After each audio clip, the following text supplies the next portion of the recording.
I am Muhammad Abdullah, lecture number 5 about morphology, in which our category is word formation process.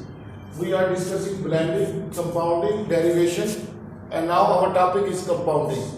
Compounding mean मुरक्कब, उर्दू में इसको कहा जाता है मुरक्कब, एक से ज़्यादा चीज़ों का आपस में मिल जाना। अभी हमने पिछले लेक्चर में पढ़ा ब्लेंडिंग। ब्लेंडिंग भी मिलने को कहा जाता है, लेकिन फ़र्क क्या है? ब्लेंडिंग में दो लफ्ज़ों की काट छांट की जाती है। किसी कभी पहले लफ्ज़ के पहले हिस्सा काट लिया जाता है, कभी एंड पार्ट उसका उड़ा दिया जाता है।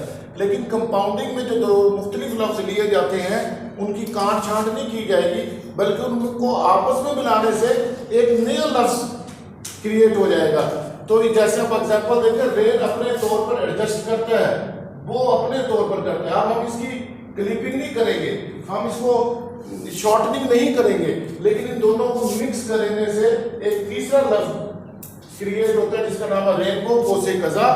और आप देख रहे हैं कि हमने जैसे ब्रंच, ब्रेकफास्ट और लंच को शुरू और आखिर के हिस्से, लफ्ज के हिस्से, पार्ट ऑफ द वर्ड हमने रिमूव किए, वो इसमें हमने रिमूव नहीं किए। स्लीप वाक बकायदा एक लफ्ज है, स्लीप दोनों मिलकर स्लीप वाक और स्टेप मदर।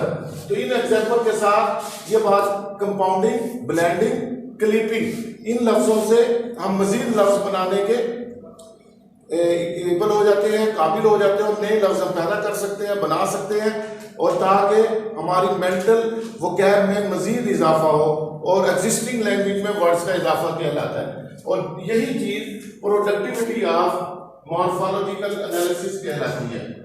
तो इंशाल्लाह प्रोडक्टिविटी पे अलग से लेक्चर दिया जाएगा, लेकिन आज इसी टॉपिक के साथ हम आपको अल्लाह हाफिज कहते हैं। इंशाल्लाह आपसे मिलते हैं डेरिवेशन के साथ और डेरिवेशन को डिस्कस करते हैं। Thank you very much. Allah Hafiz.